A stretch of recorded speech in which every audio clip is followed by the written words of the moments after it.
Hello students, good morning. How are you all? I hope you all are fine. So students, today we are going to learn something new. We are going to start a new chapter. Do you know what is the name of that chapter? Yes, it is a 4th grade computer and the name of that chapter is Introduction to Programming. Right? So, this is chapter number 7. Right? So, today we are going to start a new chapter, but before starting that, let me introduce myself. My name is Drashti Mehta from Saraswati Group of Education. So, what do you mean by programming? Have you ever been anywhere? તમે ક્યાંય ગયા છો કોઈ દિવસ? That means ક્યાંય એવો programme બનાવ્યો હોય, ક્યાંય એવો પ્લાન બનાવ્યો હોય અને પછી આપણે ક્યાંય ગયા હોય? એવું કાંઈ કર્યું છે? For suppose તમે લોકો તમારા ફ્રેન્ડ્સ સાથે ભેગા થયા હોય, then કહો કે we are meeting today after school. આપણે 1 o'clock or 2 o'clock ફ્રી થઈ જઈએ સ્કૂલેથી, then after at 4 o'clock આપણે બધા મારા ઘરે ભેગા થઈએ છે. 4 o'clock ભેગા થઈ મારી ઘરે ચા પાણી નાસ્તો કરશું. Then 5 o'clock આપણે લોકો રેસ કોર્સ જઈશું. There we will play something out. We will play outdoor games. Many more things we will do out there. And then 6 o'clock, 7 o'clock સુધી આપણે ત્યાં ગાર્ડન માં પ્લે કરશું, રિંગ રોડ ઉપર ત્યાં ફરશું. Then 7 o'clock આપણે લોકો ત્યાંથી આઈસ્ક્રીમ ખાઈ નાસ્તો કરીને આપણે 8 o'clock સુધીમાં ઘરે પાછા આવી જશું. And after 8 o'clock આપણે પોતપોતાના પેરેન્ટ્સને કોલ કરી દેશું કે અમને ઘરેથી તેડી જાય. મારા ફ્રેન્ડના ઘરેથી અમને તેડી જાય. તો આવો કઈ પ્રોગ્રામ કર્યો છે? એની ટાઈમ કર્યો છે ક્યારે? યસ, અમુકે કર્યો હશે, અમુકે નહીં કર્યો હોય. અમુક લોકો એના પેરેન્ટ્સની સાથે જ બહાર જતા હશે, તો પેરેન્ટ્સની સાથે બહાર જવામાં બી પ્રોગ્રામ્સ કર્યા હશે કે પહેલા આપણે આ પ્લેસ ઉપર ફરશું, ત્યાં જઈને આવું કરશું, આમ કરશું, તેમ કરશું. રાઈટ? સો એવી જ રીતે આવું આપણું ચેપ્ટર બી આવું જ કંઈક છે, પ્રોગ્રામિંગ, કે પ્રોગ્રામ્સ જ બનાવવાના છે આપણે. Right? So computer do not have a brain of their own. As we know કે કમ્પ્યુટર પાસે એનું પોતાનું તો બ્રેઇન છે જ નહીં. They cannot think, neither they are intelligent. That means brain એની પાસે છે ને એટલે એ think તો કરી નહીં શકે. No doubt આપણે જે ડેટા ઇનપુટ કરશું ઈ વસ્તુ તો બધી સ્ટોર કરી લે છે, ઈ યાદ રાખી લે છે, બટ એની પાસે એવું મગજ નથી કે આમ કરી તો શું થાય ને આવું કરી તો શું થાય. આપણે જેવું કહેશું એવું જ ઈ કરશે. Right? So they are just an electronic machines. Computer જે છે એ ખાલી એક ઇલેક્ટ્રોનિક મશીન છે. So we need to give instructions to them. એટલે આપણે એને શું કહેવું પડે? ઇન્સ્ટ્રક્શન્સ આપવી પડે. રાઈટ? આપણે કમ્પ્યુટરને જેવી રીતે કહીએ એવી જ રીતે એ વસ્તુ થાય. ફોર સપોઝ હમણાં આપણું લાસ્ટ ચેપ્ટર ગયું વર્ડપેડ. રાઈટ? તો વર્ડપેડના સ્ટેપ્સ હતા ઓપન કરવા માટેના કે ફર્સ્ટ ઓફ ઓલ જ્યારે આપણે કમ્પ્યુટર સ્ટાર્ટ કરીએ click on the start button, then click on the accessories, click on the WordPad, double click ના, ધેન કેટલી બધી વસ્તુ હતી એમાં. રાઈટ? તો આપણે કમ્પ્યુટરની સામે બેઠા તો કમ્પ્યુટરને એની મેળે ખબર પડી કે 100 પર્સનને વર્ડપેડ ઓપન કરવું છે તો અમારી મેળે કરી દો. Yes? No. Why? Because computer is an electronic machine. Electric machine. Right? Computer શું છે? એક ઇલેક્ટ્રિક મશીન છે. એની પાસે એટલી મેમરી નથી, એની પાસે એની થિંકિંગ પાવર નથી કે કંઈ બી થિંક કરીને પોતાની મેળે કરી શકે. સો we instruct them to form and to perform of programs to get desired results. એટલે આપણે જે વસ્તુ જોઈએ છે એના માટે આપણે એને ઇન્સ્ટ્રક્શન્સ આપશું, એટલે એ વસ્તુ ઇન્સ્ટ્રક્શનને ફોલો કરીને આપણને એવા desired results આપશે. And they are different programming language that perform different functions. એટલે ઘણી અલગ-અલગ પ્રોગ્રામિંગ લેંગ્વેજ છે જે અલગ-અલગ ફંક્શન્સ પરફોર્મ કરે છે. ગ્રાફિક લેંગ્વેજ આવે છે બધી, લાઈક સી લેંગ્વેજ, જાવા, C++, પાયથન, આ બધી લેંગ્વેજીસ છે. તમને લોકોને કમ્પ્યુટરમાં જો વધારે ઇન્ટરેસ્ટ હોય તો આગળ કમ્પ્યુટર ફિલ્ડમાં જાઓ તો એમાં બધી લેંગ્વેજીસ શીખવાનું આવશે, રાઈટ? અને એ બહુ ઇન્ટરેસ્ટિંગ વસ્તુ છે. સો ઘણી બધી લેંગ્વેજીસ અલગ અલગ પર્પઝીસમાં યુઝ થાય છે, રાઈટ? સો અને અલગ અલગ ઓર્ગેનાઇઝેશન્સમાં પણ, right? So a computer need instruction which we write. એટલે કમ્પ્યુટરને આપણે જે લખશું ઈ જ ઇન્સ્ટ્રક્શન્સ એને મળવાની છે. It is only after reading this instruction that it is giving us the answers. એટલે કે ઈ ઇન્સ્ટ્રક્શન ને ખાલી રીડ કરીને આપણને એના આન્સર્સ આપશે, ઈ થિંક કરતું નથી, right? So if the instructions are right, it will give us right answers. If the instructions are wrong, it will give us wrong answers. એટલે instructions જો સાચા હશે તો આપણને આન્સર સાચા મળશે, instructions ખોટી તો આન્સર્સ બી ખોટા. આપણને સેટિસ્ફેક્શન ની આન્સર થી નહીં થાય. આપણે કંઈક સાચો આન્સર માંગતા હશું પણ આપણે ઇન્સ્ટ્રક્શન જ ખોટી આપી છે તો એ આન્સર સાચો થવાની પોસિબિલિટીઝ નથી. So let us understand that these are nothing but instructions given to the computer are just the way mama gives you brush at home.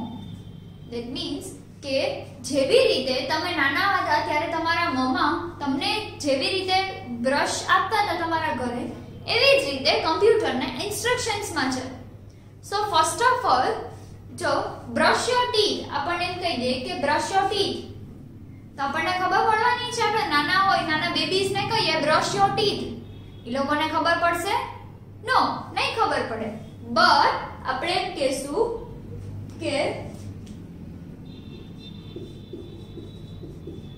Tech the brush.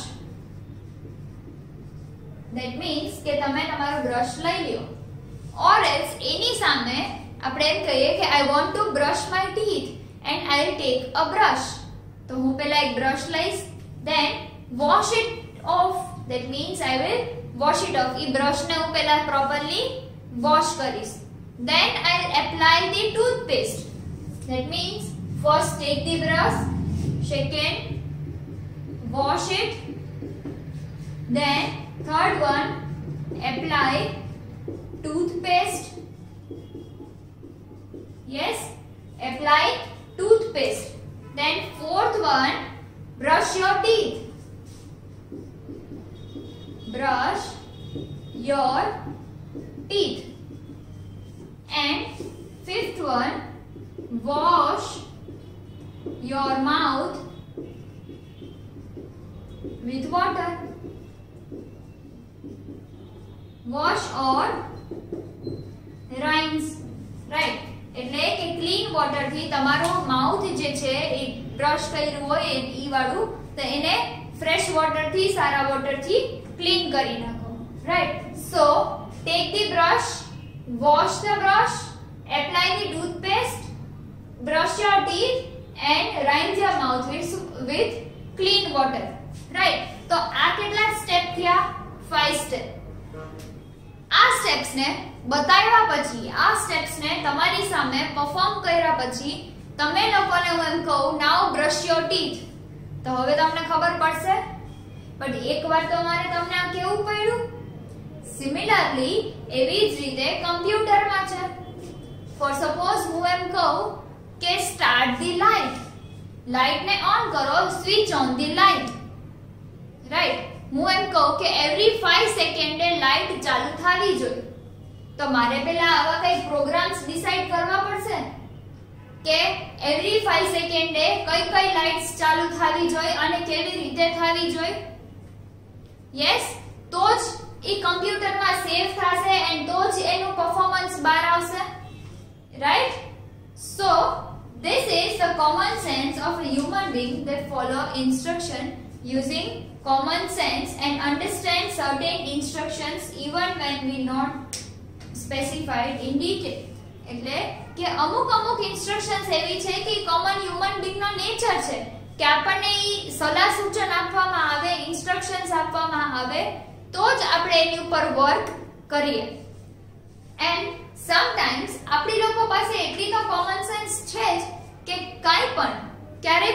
Problem થાય તો આપણે નાનામાં નાની પ્રોબ્લેમ હોય તો એને ફટાફટ સોલ્વ કરી દઈએ ને મોટામાં મોટી હોય તો એને સોલ્વ કરી દઈએ કે because we have the ability to think.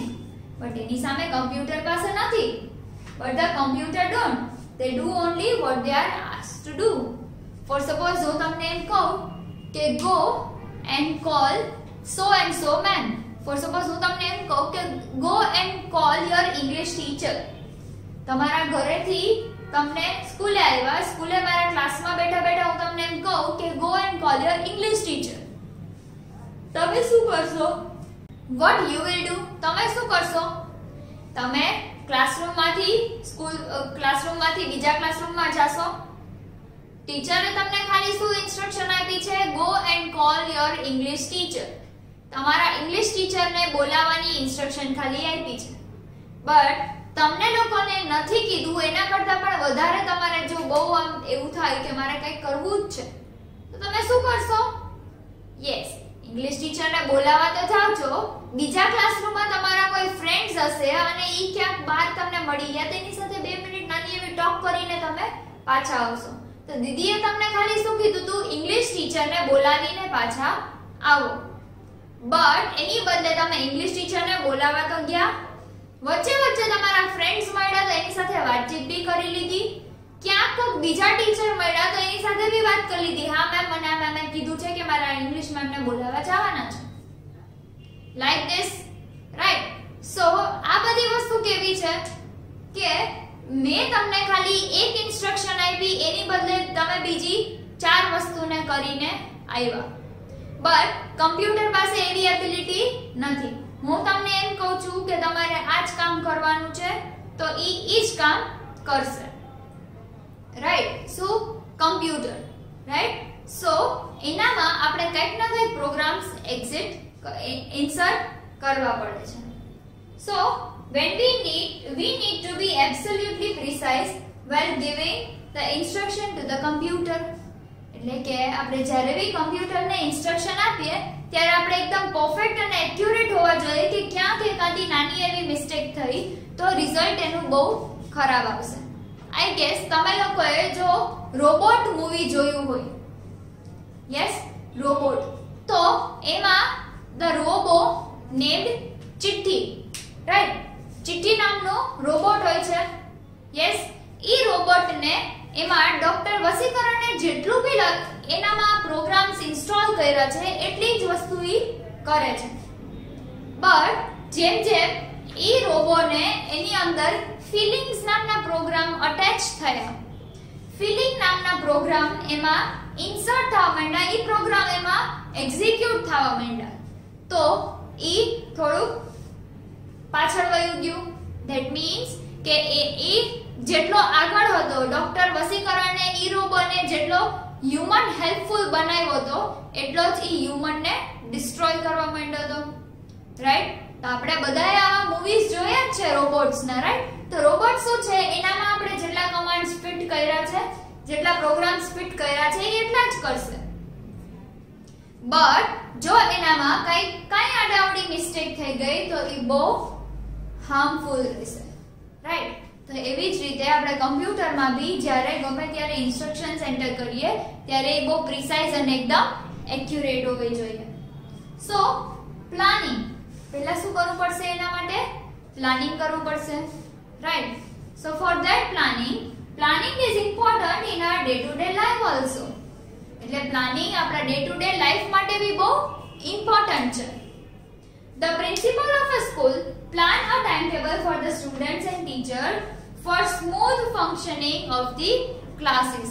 એટલે કે for suppose તમને લોકોને ટાઈમટેબલ આપી દીધું કે એક દિવસ મેથ એન્ડ સાયન્સ નો લેક્ચર, ટ્યુઝડે ના સંસ્કૃત હિન્દી નો લેક્ચર, વેડનેસડે ના ગુજરાતી એન્ડ સાયન્સ નો, તો ફ્રાઈડે ના ફરી પાછો, એવી રીતે તમને આખું ટાઈમટેબલ પ્રિન્સિપલ સરે આપી દીધું.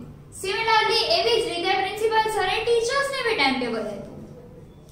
that કે ટીચર્સ એન્ડ સ્ટુડન્ટ્સ નું બેનું ફંક્શન એના ક્લાસ સ્મૂથલી ચાલે. એક ક્લાસમાં એક ટાઈમ 2 ક્લાસમાં એક ટીચર હોય તો કેવી રીતે પહોંચાય? Is that possible? કે 4th સ્ટાન્ડર્ડ માં બી કોઈનો લેક્ચર હોય, મારો ફોર સપોઝ અને થર્ડ સ્ટાન્ડર્ડમાં બી મારો લેક્ચર હોય તો એ પોસિબલ છે? નો. બટ તમારો લેક્ચર કમ્પ્લીટ થાય પછી મારો થર્ડ સ્ટાન્ડર્ડમાં લેક્ચર હોય તો I can manage both the things, right? So planning is very important. And every teacher get a timetable to understand which class she need to teach in which period. એટલે કે first lecture મારો first માં હોય, second lecture third standard માં હોય, third lecture fifth standard માં હોય. તો ઈચ એન્ડ એવરી ટીચર ને પ્રિન્સિપલ સર ટાઈમ ટેબલ આપે છે કે સ્મૂથલી ટીચર ને બી ખબર પડે કે કયા કયા સ્ટાન્ડર્ડ માં કેટલા કેટલા લેક્ચર્સ લેવાના છે. And proper training is required to perform any work and get desired results. એટલે કે રિઝલ્ટ આપણે જો સારું જોતું હોય તો આપણે પ્રોપર ટ્રેનિંગ બી જરૂર પડે. So planning and thinking in steps. એટલે પહેલા તો પ્લાનિંગ અને થિંકિંગ કેવી રીતે કરવું step wise. So for example, you need to make a school project. You need some pictures, chart paper, pencil, colors, glue, etc. For suppose મેં તમને એવું કીધું કે તમારે એક પ્રોજેક્ટ છે. હવે ઈ પ્રોજેક્ટમાં તમારે લોકોને તમારું લેપટોપ બનાવવાનું છે એવું મેં ફોર સપોઝ કીધું. You have to make your laptop in your project. તો હવે તમે પહેલા શું વિચારશો? પહેલા તો મનમાં એવું વિચારશો કે હું મારા મમ્મી પાસે જેવું લેપટોપ છે ને એવું હું બનાવીશ. ફોર સપોઝ તમારા ડેડીના ઓફિસમાં કોઈને એવું લેપટોપ હોય તો તમે કે મારા ડેડીના ઓફિસમાં જેવું લેપટોપ હતું ને એવું લેપટોપ હું બનાવીશ. થર્ડ થિંગ, તમે એવું વિચારો કે ના, મારા દીદી પાસે જેવું લેપટોપ હતું, મારા સર પાસે જેવું લેપટોપ હતું એવી ટાઈપનું લેપટોપ હું બનાવીશ. ધેન પછી શું વિચાર કરશો? ઈ લેપટોપ માટે મટીરીયલ બી જોઈશે. કયું કયું મટીરીયલ જોઈશે? તો કે કાર્ડબોર્ડ જોઈ, ચાર્ટ પેપર જોઈ, લેપટોપની ઉપર લગાવવા માટેની કીઝ જોઈશે, લેપટોપની ઉપર કલર્સ કરવા માટે પેઇન્ટિંગ કલર્સ જોઈશે, એની ઉપર લખવા માટે પેન જોઈશે, એને ચોંટાડવા માટે sellotape, glue, etcetera many more things, right? તો તમે એનું શું કરશો? લિસ્ટ બનાવશો કે chart paper, cardboard, white paper, glue, Fevicol, etcetera things, colours, many things. Then પછી તમે શું કરશો? એમાં ક્રોસ વેરિફિકેશન કરશો કે સેલો ટેપ, કલર્સ, પેન આવું બધું તો મારી પાસે ઘરે જ પડ્યું છે તો એમાંથી વસ્તુ ડિડક્ટ થઈ જશે. ફોર સપોઝ તમે colours, cardboard, chart paper, pen, scissor, પછી painting colour,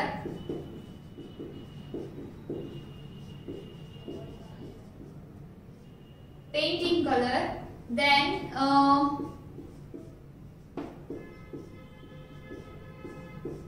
painting colors and cello tape.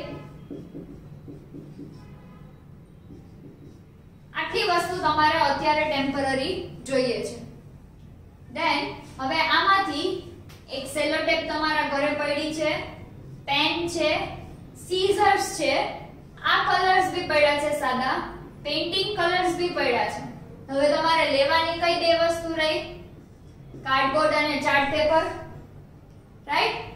હવે આ કેટલામાં થયું? આ બે જ વસ્તુ થઈ ખાલી. ફોર સપોઝ જો કાર્ડબોર્ડ છે ઈ 10 રૂપીસ નું આવે એન્ડ ચાર્ટ પેપર બી આવે 10 રૂપીસ નું. તો કાર્ડબોર્ડ અને ચાર્ટ પેપર 10 + 10 20 રૂપીસ માં તમારું આ પ્રોજેક્ટ છે ઈ ફોર સપોઝ રેડી થઈ જાય છે. બટ ઇફ ઇન કેસ આ બધી વસ્તુનું તમે લિસ્ટ ન બનાવ્યું, તમારા ઘરે તમે આ બધી વસ્તુને ચેક ન કરી, તો આ બધી વસ્તુ તમારે લેવી પડે. તો કલર્સ થશે 40 રૂપીસ ના. I am just giving the example. Pen 10 rupees ની, સીઝર 10 રૂપીસ ની, પેઇન્ટિંગ કલર્સ અગેન 50 રૂપીસ ના, સેલો ટેપ છે ઈ 20 રૂપીસ ની, તો 40 50 60 70 80 80 plus 50 130. Yes, 130 plus 20 is 150. તો 150 રૂપીસ નો તમારે એક્સપેન્સ કરવો પડ્યો. એન્ડ ધેન તમે ઈ ફટાફટ ઉતાવળે જઈને લઈને તો આવી ગયા. હજુ તો તમને દીદીએ સ્કૂલેથી કીધું કે તમારે આ વસ્તુ બનાવવાની છે. ઘરે પહોંચતા પહેલા તમે બધી વસ્તુ ઘરે લઈને આવી ગયા. તરત સ્ટેશનરીમાં જઈને બધી વસ્તુ પરચેસ કરી લીધી. No doubt you can purchase. But પછી ઘરે જઈને ખબર પડી કે આપણી પાસે આમાંથી આટલી બધી વસ્તુ તો હતી, ખાલી કાર્ડબોર્ડ અને ચાર્ટ પેપર જ લેવાનું હતું. ખોટા મની વેસ્ટ ગયા. કોનું નુકસાન થયું? આપણું જ થયું, રાઈટ? તો શું કરવું પડે? પહેલા આપણે એને મેનેજ કરવું પડે, એનો પ્રોગ્રામ બનાવવો પડે. કેવી રીતે? તો કે first of all buy all the materials, એટલે કે આપણે જે મટીરીયલ ઘટતું હતું એ બધું આપણે પરચેસ કર્યું. ધેન કલેક્ટ ધી પિક્ચર્સ, બધા પિક્ચર્સ હતા એને કલેક્ટ કર્યા કે કોનું કેવું છે, મારે કેવું બનાવવું છે. Then cut the picture, that means we should cut all the pictures. આપણે જેટલા પિક્ચર્સ છે બધાને કટ કરવા પડે. Then take the chart paper, stick the required pictures on it, write the desired text and content. હવે ઈ બધા pictures ને paste કર્યા, કટ કર્યા, એમાં જે લખવું હતું એ બધું લખાઈ ગયું. Write the title, એની ઉપર ટાઇટલ લખો. Design a border and edge of the paper, એટલે કે એની બોર્ડર ને એના એજ ને ડિઝાઇન કરો. પછી એ ચાર્ટ ને ડેકોરેટ કરો.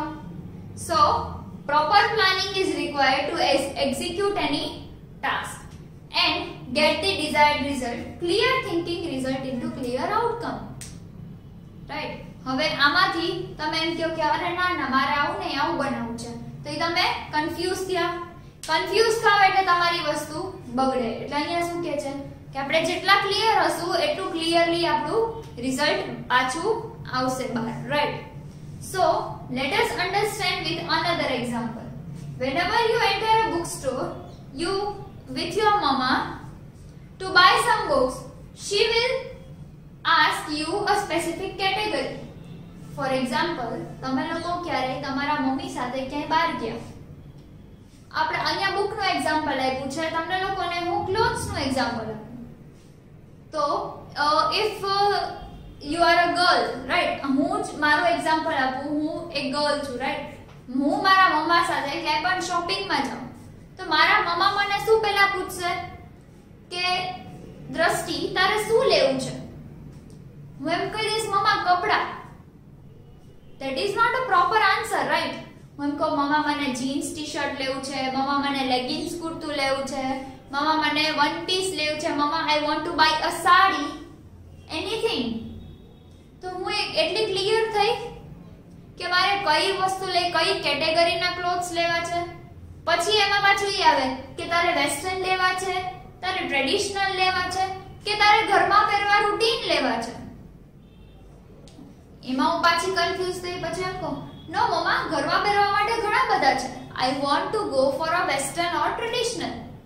ફરી પાછી કન્ફ્યુઝ થઈ, વેસ્ટર્ન અને ટ્રેડિશનલ. તો વેસ્ટર્ન લઉં તો હવે સીઝન કઈ આવે છે? સમર સીઝન હોય તો વેસ્ટર્ન ક્લોથ્સ પહેરવામાં પ્રોબ્લેમ ન થાય. વિન્ટર સીઝન હોય એન્ડ કેપ્રીઝ ને ટી-શર્ટ્સ ને હાફ સ્લીવ ના ટી-શર્ટ્સ પહેરું તો આઈ ફીલ કોલ્ડ.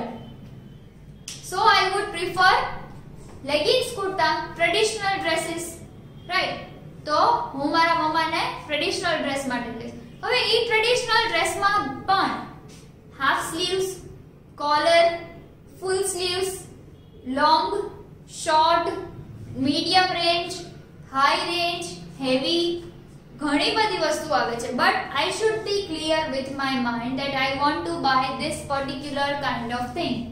તો એવી જ રીતે તમારા મમ્મા તમને પૂછે કે આ બુક સ્ટોરે ગયા છો તો કે તમારે કઈ કેટેગરીની બુક લેવી છે? કુકિંગ, પછી comics, story books, positive thinking વાળી. તો ફોર સપોઝ હું એમ કહું કે મમ્મા મને કુકિંગની જ બુક્સ લેવી છે, તો આપણે ક્યાં જશું? ડાયરેક્ટ કુકિંગના બુક શેલ્ફ પાસે, right? So here where all the cooking books have been organized together. એટલે કે મમ્મા અને હું બે જણા કેવા બુક શેલ્ફ પાસે જાશું જ્યાં ખાલી કુકિંગ ની જ વસ્તુઓ હશે. If you want to buy an educational CD for yourself, you can find another shelf where all the CDs are displayed. એટલે કે આપણે એજ્યુકેશનલ રિલેટેડ CDs જોઈએ છે, બુક્સ જોઈએ છે, તો રેસીપી વાળું બુક શેલ્ફ ને સાઈડ માં રાખીને આપણે બીજે ક્યાં જાશું? એજ્યુકેશનલ માં, રાઈટ? સો લાઈક ધીસ કેમ આપણને કેટલું ઈઝી રહ્યું. મેં કીધું કે મારે રેસીપી બુક, મારે ફૂડ રેસીપીની બુક જોઈએ છે, તો રેસીપીની બુકમાં જ શેલ્ફના કાઉન્ટરે ગયા. મને એજ્યુકેશનલ રિલેટેડ બુક્સ જોતી હતી તો હું એવા જ કાઉન્ટરે ગઈ, એવા જ બુક શેલ્ફ પાસે ગઈ. તો આ સ્ટોર કીપરે કેટલો એફર્ટ્સ લગાવ્યા હશે એ બધી બુક્સને મેનેજ કરવા માટે. યસ, તો એવી જ રીતે આ પ્રોગ્રામિંગ છે. So this programming is nothing just a planning. એટલે કે આ પ્રોગ્રામિંગ છે એ કાઈ નહીં, ખાલી એક પ્લાનિંગ જ છે. કેવું પ્લાનિંગ? તો કે આપણા વર્કને વધારે ઈઝી અને વધારે એક્ઝિક્યુટ કરી શકે, એકદમ ફાસ્ટ કરી શકે, ટાઈમ બહુ કન્ઝ્યુમ ન થાય એવું. તો આ બધી વસ્તુ પ્રોગ્રામિંગમાં ઇન્ક્લુડ થાય, right? So in your homework what you are going to do, you are going to plan any 2 activities given in your textbook. તમારી ટેક્સ્ટ માં ટોટલ 6 એક્ટિવિટીઝ, 6 એક્ટિવિટીઝ આપેલી છે, 5 એક્ટિવિટીઝ. બટ તમારે તમારી બુકમાં ઓર એલ્સ રફ બુકમાં કે ક્યાંય પણ 2 એક્ટિવિટીઝને ડિઝાઇન કરવાની, 2 એક્ટિવિટીઝને પ્લાન આઉટ કરવાની છે, right? So I hope students that you have enjoyed this lecture, and if you have any of the doubt in this video, then you may watch this video again so that you will be cleared by your doubts, right? And I hope you have enjoyed this. Until we meet next time, goodbye and take good care of yourself. Bye.